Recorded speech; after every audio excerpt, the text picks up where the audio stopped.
As we talk about communication, now communication is very important, and I'm going to tell you exactly why is it important. Now, if you look at the animal kingdom, human beings are the only animals that can talk. There are animals that are faster than us. There are animals that are stronger than us. But we are the only animals that can talk. But still, there are a lot of human beings that cannot talk. I think that is unacceptable. That is why you need to improve your communication. And I'm going to tell you, so a lot of people they ignore the non-verbal aspect of communication because communication is both verbal as well as non-verbal. Now, why is non-verbal communication that important? So you see, when a baby is born, it takes the baby around 2 years to say his or her first word, right? But the non-verbal communication that is already there, that is in your DNA, and yet a lot of people they don't focus that much on improving their non-verbal communication because if you're not good in non-verbal communication, then your verbal communication doesn't matter that much, right? I mean, let's say you go to sell something, right? So if I give you the best script, but if you don't have the non-verbal aspect of communication, I mean, if you shiver or if you stutter, then that script is not going to help you, right? So that is why you need to work on your non-verbal communication. Yeah, talking to the opposite gender can feel intimidating, but communication is a human skill, not a gender based one. So the key is to focus on connection, not impressing. So be yourself, don't pretend to be someone you're not. People can sense fakeness. Yeah, of course. I mean, if you're stuttering, right? So how is someone gonna, I mean, believe in you, right? So that is why it is very important to be yourself. Don't try to impress someone. Just try to be yourself. Just try to communicate with the other person, and I think you will be good, right? And that is why eye contact is very important. Exactly. The confidence grow when you're honest and comfortable in your own skin.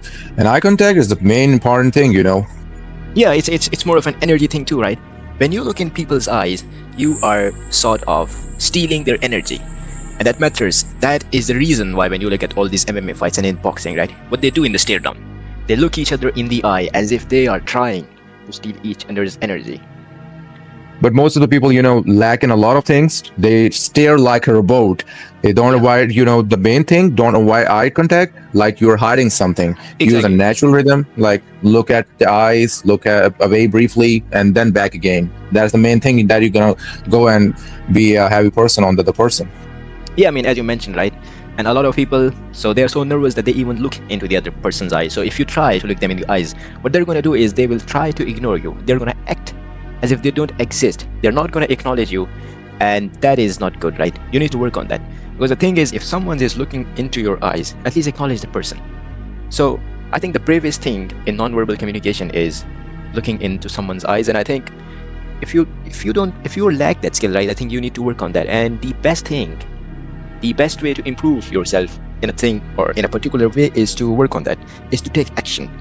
That is how you overcome that lack of confidence, I would say. And the best thing, like, it builds trust instantly. When you look someone in the eye, it shows confidence on honesty. People are more likely to listen to you and take you seriously, and that's the main Absolutely. thing. It Absolutely. affects. Absolutely. And I think one of the good way or one of the most the simplest way to improve your eye contact is to look yourself in the mirror by talking. So when we talk about public speaking, or forget about public speaking, right? When you talk about anything, so there are generally three phases. The first one is your confidence zone. So that zone where you're confident. For example, if you're an introvert, so your confidence zone is going to be your room or someone when you're alone, right? So then the other zone is the growth zone, where you feel a little bit nervous, but then you're okay. For example, if you're like an introvert and your growth zone would be something like maybe a market or maybe a metro. But then finally there's like the panic zone, where it's completely new to you. For example, if you're an introvert, so your panic zone is going to be going out there and talking to someone of the opposite gender. Now the key here is to stay in the growth zone. Don't jump into the panic zone. Exactly. The main thing, confidence isn't about the volume. It's about the presence. You can be soft spoken and still powerful. Use your strength, listening. Introverts connects deeper because they pay attention. That's the Yeah, main thing. that is true. That is true. Because paying attention is also a very good thing, because a lot of people they don't pay attention. They're just listening to you. I mean, they're not even listening to you. They're just waiting for their turn to speak. And I think that is not good. So, as we were talking about the zones, right? So the growth zone is where you need to focus a lot on. So what you need to do is you need to overlap. You need to make sure that your confidence zone becomes bigger enough and it overlaps your growth zone, and that is where the growth zone is. And yeah, of course, it is always better to not jump directly into the panic zone. And always remember, if you want to kill your fear, then you need to take action, because action kills fear. Exactly. You need to stand tall, breathe slow, and speak with intentions, even if it's a few words. And most of the people like, comparing introvert with the extroverts. You don't need to be social to be respected. Just Yep. be authentic. That's Yeah. the main thing. That is true. That is true. And one of the best ways to overcome that level of anxiety is to take some deep steps. So just take 3 deep breaths, and I think you will feel a lot better. And whenever you're feeling uncomfortable or whenever you are in uncomfortable zone, so what you need to do is you need to divert your mind from thinking about yourself. Because when you think about yourself, you are exhausting your mind by occupying at 80% of your brain into working negatively against you, right? So what you can do is you can either use your mind on your side or you can use your mind against you. So in panic zone, the worst thing you can do is use your mind against you, and that is not good. Think about what you need, what makes you happy, what drains you, because until you know yourself, you'll keep shrinking for others. Confidence starts with clarity, and clarity comes when you pause and ask, what do I really want? So start thinking about yourself, not selfishly, but intentionally. That's how you grow, and that's how you glow up. Yeah, I mean, like you mentioned, right? So for example, let's take an example of you going out there and talking to someone of the opposite gender. If you don't take action, if you don't take action, the answer is always going to be no. Okay. So it's up to you whether you're comfortable with that situation. If yes, okay. But if you're not, you need to take action. And like I mentioned before, I mean, action kills fear, and that's it. I mean, sometimes you just gotta be a little bit dumb, right? And that is a problem with a lot of smart people, right? But the problem with them is that they think a lot about before taking any action.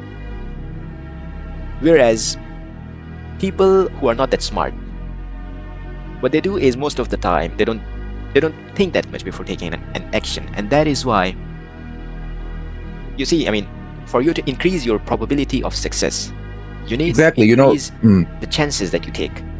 You don't need to treat the conversation like a game or test. They're not your crush or they're human. Think about like them like a friend or classmate. This Yeah, takes they're away normal fear humans and like you. pressure. They wake up every morning, they have their breakfast, they sleep like you. So everything is, I mean, they are just normal human beings, right? And when you think about the situation in that way, I think it's going to make it a lot more simpler for you. And the main thing, start with the simple questions, not a pickup lines. Instead of cheesy or flirty lines, like just be natural. Ask like, "Hey, how are your day? How's your day? What do you like to doing in your free time?" It builds a real connection, not awkward tension. That is true. That is true. And I think this whole situation, I think this is more. So this is more like man-made stuff, right? For example, I mean, the way or the amount of respect you give to someone is based on their status. Let's say if someone is a CEO of a company, for example, you're going to give a different level of respect to that person compared to a person who is working as a normal employee in that company. So at the end of the day, it's just a man-made thing, and that is also a reason why people don't feel comfortable in talking to certain number of people or a certain amount of people based on their status, I would say.